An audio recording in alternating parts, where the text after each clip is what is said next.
آئیے دیکھیں اس عنوان پر آج مجھے بولنے کا شوق اس لیے ہو رہا ہے کہ آج میری قوم کے دلوں میں غریبوں سے نفرت پیدا ہو رہی ہے۔ تھوڑی سی اللہ کسی کو دولت دیتا ہے تو وہ غریبوں کے پسینے میں اس کو بدبو آنے لگتی ہے۔ آج لوگ رشتے بھی ڈھونڈتے ہیں تو امیر اور غریب میں فرق کرتے ہیں، بازو میں بھی بیٹھتے ہیں امیر اور غریب میں فرق کرتے ہیں، مسجد کے ٹرسٹی بھی بناتے ہیں امیر اور غریب میں فرق کرتے ہیں، مدرسے کا متولی بھی بناتے ہیں امیر اور غریب میں فرق کرتے ہیں۔ اگر آپ کو بات تلخ نہ لگے بولو یہ سچائی ہے کہ نہیں ہے۔ مالدار نماز کا پابند ہو یا نہ ہو اسے مسجد کا ٹرسٹی بنا دیا جاتا ہے، اگر غریب ولی صفت بھی ہو اسے مسجد کا ٹرسٹی نہیں بنایا جاتا۔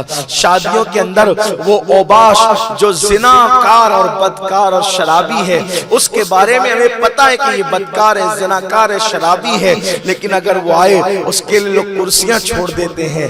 لیکن غریب نمازی اور نماز کا پابند ہو، شریعت کا پابند ہو، اس کو کوئی بھاؤ بھی نہیں دیتا۔ مسلمانوں یاد رکھو اس کا مطلب ہم دولت کے پجاری ہو گئے ہیں، اس کا مطلب ہم مال کے پجاری ہو گئے ہیں۔ اگر یہی فکر ہے کہ دولت ہی سب کچھ ہے تو فرعون میں اور ہم میں فرق کیا رہ جاتا ہے، نمرود میں اور ہم میں فرق کیا رہ جاتا ہے۔ اللہ اکبر، ان کے لیے بھی دولت سب کچھ تھی، ہمارے لیے بھی دولت سب کچھ ہے۔ بلکہ بڑی معذرت کے ساتھ آج دیندار طبقہ بھی اگر خیریت پوچھتا ہے، آج کے بہت سارے اللہ ماشاءاللہ اللہ باس کے بہت سارے لوگ اگر خیریت بھی پوچھتے ہیں تو منہ دیکھ کر کے، اگر غریب مرید نیک اور متقی بھی ہو اسے مسافے کی سعادت بھی نصیب نہیں۔ اور مالداروں کا حال یہ ہے کہ وہ گنہگار اوباش اور عیاش ہو تو ان کی بیماری میں بھی خیریتیں پوچھی جاتی ہے، ان کے گھر تک جایا جاتا ہے، لیکن نہیں ہمارے یہاں مال کی کوئی حیثیت نہیں ہے۔ ایک ہی صف میں کھڑے ہو گئے محمود و عیاض، نہ کوئی بندہ رہا نہ کوئی بندہ نواز۔ مصطفیٰ جان رحمت کا دربار ایک دربار تھا جہاں مالدار اور غریب کی کوئی تفریق نہیں تھی، جہاں گورے اور کالے کی کوئی تفریق نہیں تھی، جہاں چھوٹے اور بڑے کی کوئی تفریق نہیں تھی۔ آج ہم نے یہود و نصارہ کی طرح، آج ہم نے مشرکین کی طرح قوم کو بانٹ رکھا ہے۔ مالداروں کا معاملہ الگ ہے، غریبوں کا معاملہ الگ ہے، اور اللہ نے قرآن میں ضابطہ عطا کیا، نہ مالدار افضل ہے نہ غریب افضل ہے۔ ان اکرمکم عند اللہ اتقاکم، اگر مالدار میں تقوی ہے تو مالدار افضل ہے، اور غریب میں تقوی ہے تو غریب افضل ہے، گورے میں تقوی ہے تو گورا افضل ہے، کالے میں تقوی ہے تو کالا افضل ہے۔ اسی لیے تو نہیں دیکھتے کہ بڑے بڑے گورے خوبصورت حرم کے بلال کعبے کی چھت پہ کھڑا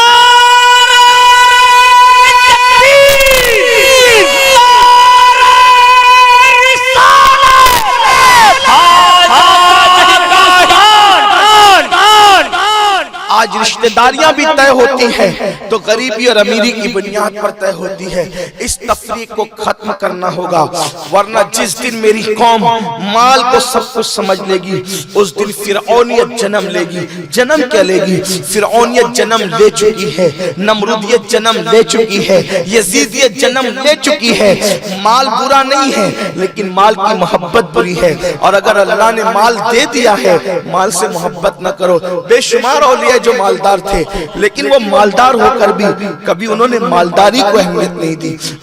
آج آپ دیکھیں یہاں عورتیں اور خواتین بھی موجود ہیں، اگر عورتیں کسی شادی کے فنکشن میں یا ولیمہ کی محفل میں اگر وہ زیورات پہن کر چلی جائیں اور وہاں پر کوئی غریب عورت بغیر زیور کے آئے تو عورتیں اس کا مذاق اڑانے کے لیے اس سے قصدن پوچھتی ہیں، بھابی کیا بات ہے آج آپ زیور پہننا بھول گئی؟ حالانکہ اس کو پتا ہے کہ اس کے پاس زیورات ہیں نہیں، اس کے پاس زیورات ہیں نہیں، اچھے کپڑے ہیں نہیں، پھر بھی اس کا مذاق اڑانے کی غرض سے پوچھتی ہے تاکہ اس کا دل دکھے۔ اور اچھی طرح یاد رکھنا سرکار غریب نواز رضی اللہ تعالیٰ عنہ کا ارشاد ہے کہ میں نے اپنے پیر و مرشد سے سنا ہے، سرکار غریب نواز فرماتے ہیں میں نے اپنے پیر و مرشد سے سنا ہے کہ انسان کے سینے سے لے کر دل تک تقریباً 80 پردے ہوتے ہیں، اور ہر پردے پر ایک فرشتہ کھڑا ہوتا ہے۔ جب تم کسی مومن کا دل دکھا دکھاتے ہو تو گویا کہ 80 فرشتوں کو تم تکلیف پہنچاتے ہو، 80 فرشتوں کو تم ناراض کرتے ہو، 80 فرشتوں کو تم جو ہے وہ ان کی ناراضگی مول لیتے ہو، اذیت پہنچاتے ہو، اور وہ 80 فرشتے تو اپنی جگہ اللہ کے رسول صلی اللہ علیہ وآلہ وسلم نے فرمایا جس نے کسی مومن کا دل دکھایا اس نے مجھ محمد کا دل دکھایا۔ ساری عبادتیں ایک دھری کے دھری رہ جائے گی، صرف ایک مومن کا دل دکھانے کی بنیاد پر انسان جہنم میں ڈال دے۔ ایک مومن کی بات کر رہا ہوں، ایک مومن۔ زندگی میں کاؤنٹ کر لینا کتنوں کا دل دکھایا ہے، زندگی میں کاؤنٹ کر لینا کتنوں کا دل دکھایا ہے۔ ایک مومن کا دل دکھانے کے سب عبادتیں دھری کے دھری رہ جائے گی۔ آج ہم نے دلوں کا خیال کرنا چھوڑ دیا، ہمارے ہمسائے پڑوسی ہم سے ناراض ہیں، تنگ آ چکے لوگ، بیویاں ناراض ہیں، بیوی سے شوہر ناراض ہے، بال بچے ناراض ہیں، یہ سب ناراضگی کا ماحول، نفرتوں کا ماحول۔ آؤ ذرا غور کرو ایک مومن کے دل کی اہمیت کتنی ہے۔ 80 فرشتے ایک مومن کے دل پر پہرے دار ہیں۔ آخر کوئی تو نعمت نہ ایسی ہوگی جہاں 80 فرشتوں کو کھڑا کیا گیا۔ غور تو کرو ذرا، سوچو تو صحیح۔ ہم نے تو سمجھا ہے کہ بس کچھ سیکھا ہی نہیں، کچھ سیکھنے کی کوشش ہی نہیں کی۔ اگر انسان کو پتا چل جائے مومن کے دل کی اہمیت کیا ہے۔ ایک چھوٹی سی بات سمجھاتا ہوں، سمجھیں۔ یہ کرسی میں بیٹھا ہوں، آپ مجھ سے محبت کرتے ہیں، آپ نے مجھ سے محبت کر مجھے کاٹا بھی چبھنے نہیں دینا چاہتے، ٹھیک، لیکن اس کرسی کا آپ کو خیال نہیں ہے۔ کرسی پر پتھر بھی مار رہے ہیں، کرسی کو توڑ بھی رہے ہیں، بولو بیٹھنے والے کو تکلیف ہوگی کہ نہیں ہوگی؟ آپ نے کرسی کا خیال نہیں کیا، مجھ سے تو بڑی محبت کا دعویٰ کیا، اب آپ جتنا ڈیمیج کرسی کو کریں گے سارا اثر مجھ پہ پڑے گا، ٹھیک سمجھیں۔ اب اللہ فرماتا ہے میرے جلوے زمینوں میں نہیں سماتے، میرے جلوے آسمانوں میں نہیں سماتے، میرے جلوے عرش کرسی پر نہیں سماتے، میرے جلوے اگر کہیں سماتے ہیں تو وہ مومن کے دل میں سماتے ہیں۔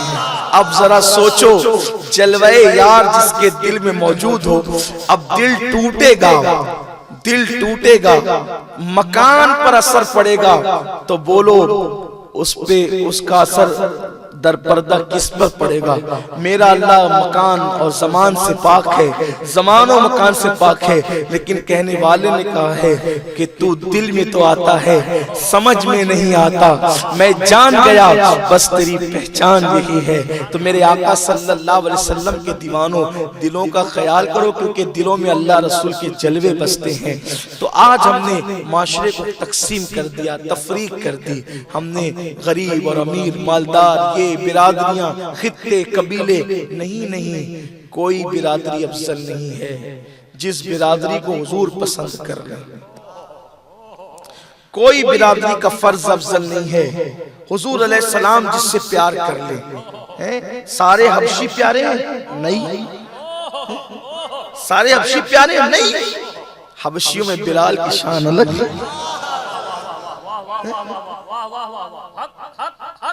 سارے مدنی پیارے نہیں، جن انصار کو چن لیا وہ پیارے، ورنہ مدینے والے تو اور بھی تھے۔ سارے مکی بھی پیارے نہیں، مکے میں ابو بکر عمر کو چن لیا، عثمان و علی کو چن لیا، ورنہ مکے میں تو ابو جہل اور ابو لہب بھی تھے۔ پتا چلا شہر کی بات نہیں ہے، یار کی پسند کی بات ہے۔ یار جسے پسند کر لے وہی سب کچھ ہو جاتا ہے۔ اللہ کا محبوب بنے جو تمہیں چاہے، اس کا تو بیان ہی نہیں ہے تم جسے چاہو۔ تو غربت بری چیز ہے، اور اللہ رب العزت نے اپنے محبوب سے فرمایا فَأَمَّا الْيَتِيمَ فَلَا تَقْهَرْ وَأَمَّا السَّائِلَ فَلَا تَنْهَرْ۔ محبوب جب کوئی یتیم آپ کے پاس آئے تو آپ یتیم کو نہ نکالنا، یتیم کو نہ جھڑکنا، یتیم کو نہ جھڑکنا، یتیم کو اپنے سے دور نہ کرنا، اور سائل کو کبھی محروم مت کرنا۔ اللہ نے محبوب سے کہا، اور اس سے پہلے بھی اللہ تعالیٰ نے فرمایا کہ حاجت مند آپ کو پایا تو اللہ تبارک و تعالیٰ نے آپ کو غنی کر دیا، تو 100 حاجت مندوں کا خیال کیا جائے، حاجت مندوں کا خیال کیا جائے، ایک یتیم کو نہ جھڑکا جائے، 2 اور سائل کو کبھی محروم نہ کیا جائے۔ یہ ہے غریب نوازی کا حکم اللہ نے جو اپنے محبوب کو دیا۔